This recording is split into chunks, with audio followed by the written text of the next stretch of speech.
I'll get going here. I'll cut right to the chase. I've made the decision not to seek a retrial in the case of Christopher Schurr. You have a handout there, but I know this is an extremely difficult decision. I spoke with Peter about a half hour ago. Obviously, he is very disappointed in that decision. I know there's many members of the community that are disappointed in that decision. I did not arrive at it lightly. I looked at everything. I looked at our case. I looked at the defense case. I looked at the arguments that were made. I looked at the jury selection process because I think that's probably one of the biggest things that going into this we were thinking about, getting a good jury. I even went over and watched more of the trial. I reviewed the trial because sometimes you're in the moment, you miss things, so I would try to review the trial. So I took everything into account when I made this decision, and basically what it boils down to is I don't think we reach a different verdict if I do a retrial in this case.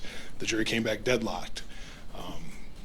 Two main reasons, I think. One of the biggest reasons is, I looked at my case specifically, and I don't think it comes in any differently.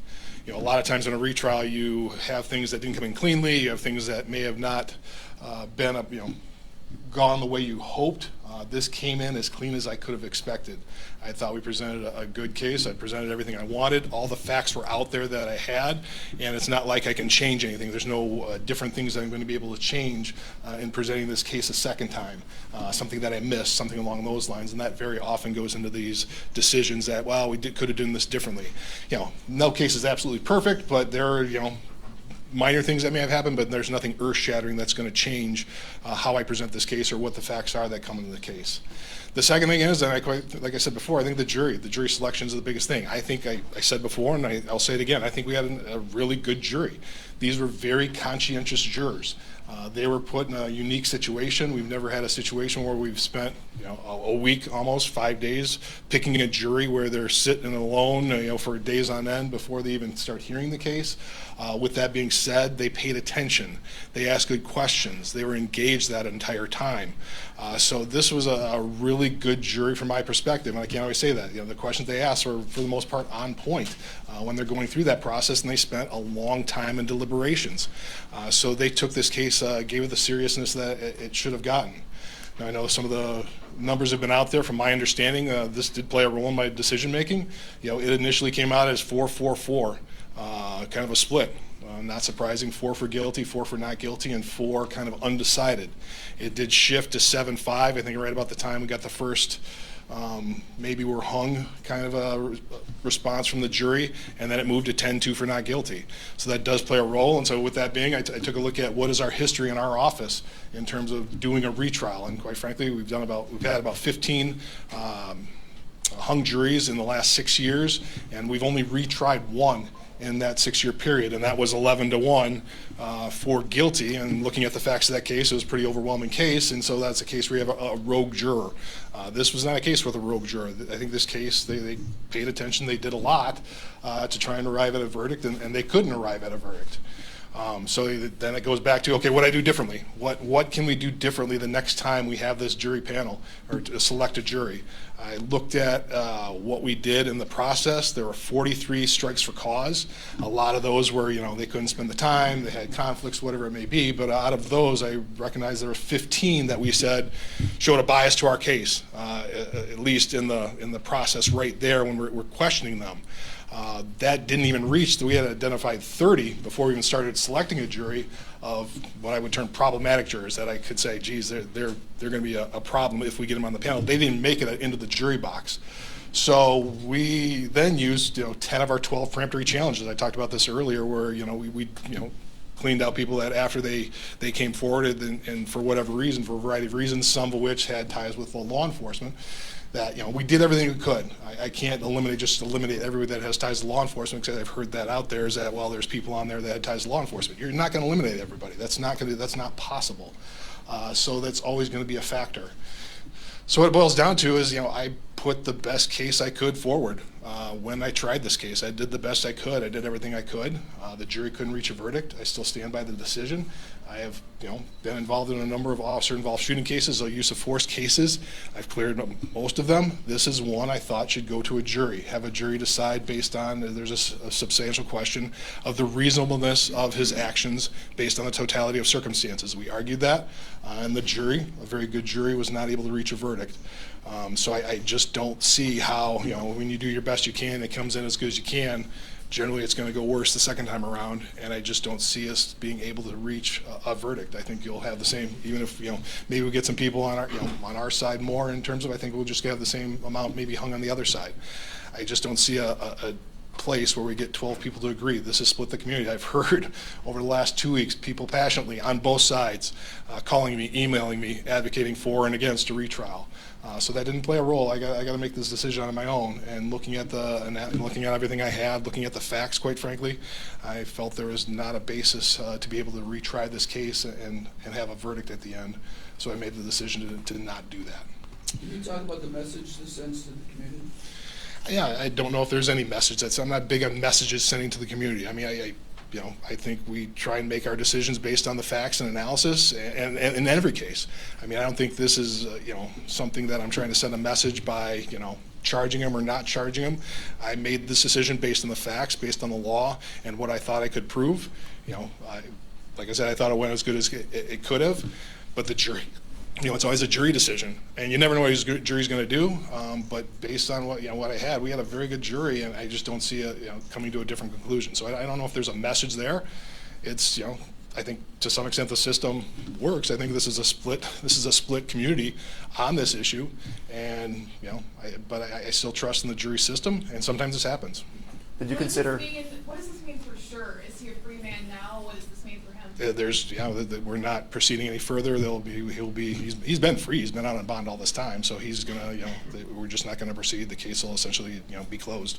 Did you consider reducing the charge and going for a conviction for voluntary manslaughter? No, I thought about that, but I think that's kind of, that looks like, I wasn't confident in my second degree. I think it was a second degree murder, and if the jury wanted to consider a lesser, I just didn't think that was, we were accused during the trial of trying to switch around what we're doing, and if that's what I thought it was at the start, I'm not going to change it just to maybe, okay, let's try a different way to get a guilty verdict. At the beginning, I thought it was a second degree murder, and I'm going to try it on that or not try it at all. Can you talk about, have you spoken to the Lyoya family? I did. I spoke with Peter about half hour, 45 minutes ago, and he's obviously very disappointed. This has been a very difficult case, and I apologize profusely. I'm very sorry I couldn't bring it to a conclusion for them. He said I lost a child, and he did, and I feel for them, and I feel for any family that loses a child in a homicide. So he's clearly not happy. I tried to explain it the best I could, but I don't think there's anything I could say that was going to make this that he's going to be happy about it. And I understand that. Chris, at the end you said it was 10 jurors for not guilty. I just wanted Correct. to clarify that. It was 10-2 as the final. That was my understanding of the final tally. Thank you. Can you walk us through what have you been doing with this extra time? Why was this a decision you couldn't make on the day of? And, what was going through your mind and thinking, there's a chance to bring this back? You knew on the day of this was a good jury. You knew the case you had presented. You knew the facts pretty well. Have you been going back and forth? Yeah, I mean, this is a big decision. I mean, obviously this is a big decision, and this isn't something you just rush into saying, oh, we got a hung jury, so I'm going to forget about it. I mean, I want to make sure like I said, that's why I went through this process. I've never gone back and watched portions of a trial before to try and see, okay, is there something I missed? Is there something I got to do differently? When you're in the heat of, a trial, you do miss things, and so did we screw up on the jury selection? Maybe, I thought it was a good jury. Did I miss something in that selection process? So, I knew the gravity of this decision. It has a big impact on the community, it has a big impact on, the Schurr family, has a big impact on the Lyoya family. So I didn't want to rush into it after, trials take a chunk out of you. It was a very, I spent a lot of time on this case. My office spent a lot of time on this case. Michigan State Police, they did a very nice job, and they spent a lot of time on this case. So it's not like I'm just going to come up with a decision that at that moment I wanted to be thoughtful and consider everything I could, and that's why I took the time I did. The jury foreperson, when they came in to announce they were hung, looked angry. Mm-hmm. Did you get a chance to talk with Yeah, we asked about that last time. She said she kind of slipped in the chair, and she wasn't angry, mad. She kind of fell into the chair. So that's the response I got at the time. So that's all I can tell you. That's, she kind of addressed that. It didn't appear to be that Do you way. know what the holdouts were holding out for? I don't know. We didn't, it's not, and that's the thing. It's, it's not like we talked to every single juror. There was only certain jurors that wanted to talk to us, so, and we didn't, it's not like we tried to press them. I mean, so I wasn't involved in the deliberations to know, blow by blow. So I don't, didn't get that in depth. So if Christopher Schurr wanted his job back at the GRPD, they said he didn't violate training or policy. That's He's got nothing hanging over his head. You'd have to ask GRPD that. I don't know how they'd handle that. But obviously there's no criminal conviction, so yeah, and we're not seeking anything further. Can you just, estimate on the cost of the trial between it for witnesses and security and? Oh, geez. No, cost did not play a role whatsoever. I mean, that's, we spent a lot on experts in terms of what the sheriff spent on security. I don't know that, that's outside of my budget. I know a part of our budget, we budgeted in for experts because we spent a substantial amount. I still haven't got the full, I think we're missing at least one of them, but we're probably $60,000, $70,000 just in experts. The defense had mentioned that had this gone to another trial, they would have appealed or filed for the exclusion Sure. of certain evidence, particularly looking at like the police training. Did that play a decision at all, or did that play a role? No, I mean it's been like this for the last 3 years. I mean we fought this all the way up to the Supreme Court essentially, and so just the fact that they said, oh, we're going to fight some more, yeah, that you don't look at costs, you don't look at what that is. It's can you bring it to a conclusion? You think there's a reasonable chance, and I just don't think there is. If the jury had been split 50-50, would we have a different decision today? I don't know. I mean, that's the thing. You don't know that because it's not just looking at those numbers. It's looking at they spent a lot of time, and that part of it. And when you look at if they come back in an hour and they say we're hung, and well, did they really spend a lot of time? So there's so many different factors. That's just one factor I definitely took a look at. But it's not just okay. The jury came back. It's 11-1. We're going to automatically retry. You take a look at everything. So I can't just say that's a hypothetical, but I don't know. can you talk about what they were hung up on? I don't know if you've mentioned that. I don't, what they're hung out. They talked, what they were talking about, they're on the issues. I mean, they're on the issues, and training came up, and reasonableness of the use of force. I mean, they were on point in terms of the things we argued. What hung them up and what they really, got them, and once again, I'm only speaking for the ones that spoke to me. You could get a different perspective depending on a different juror, but they were, from what I got from I spoke to more than one, they were definitely on the issues, the points, and they weren't off on some tangents. I've talked to juries where you're like, how did you come up with that? This was not that jury, so they were definitely on the things both sides were focusing on. Did you get a sense from jurors, or do you imagine that there's a difference between jurors who reside in Grand Rapids versus the rest of the Don't know. county? Yeah, I So they didn't disagree get with into the that. judgment? I really don't know who, yeah, we have it when we go through the jury, but when we were talking with them, I don't know. Can you talk about the racial issue here? Obviously, this became a racial issue. There were civil rights leaders here. Sure. There were marches and protests. And now this decision. Can you discuss that? What would you like me to discuss? It's been an issue, in terms of the relations between the police and the minority community. That is an issue. I don't know what else we can say about that. That I think there's a lot of split along those lines when you look in the community and how people side on that.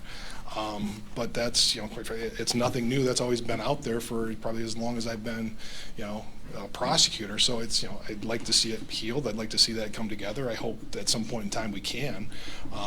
But, I don't know if even if we get a conviction or not guilty, I don't think that changes the underlying issues. I don't think that somehow cures everything if we suddenly won this trial or flip, there's an acquittal.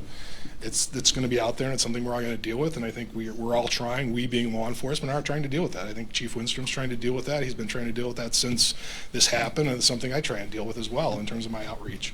So it's something we always got to work on, and I hope we continue to do so. Do you think they need more policy changes at GRPD, specifically the foot-chase policy? That's going to be up to GRPD. I have a number of policies. I don't, ask the chief on my policies, and, that's something that's going to that's up to GRPD. Do you have any input on their policies? No. Nope, never have, and they don't have any input in my policies either. So, one more question? Chris, legally, does this preclude, is this the end of the case, or can the state attorney general file charges on this, or even, and of course, federal charges could still come? Technically, the attorney general could.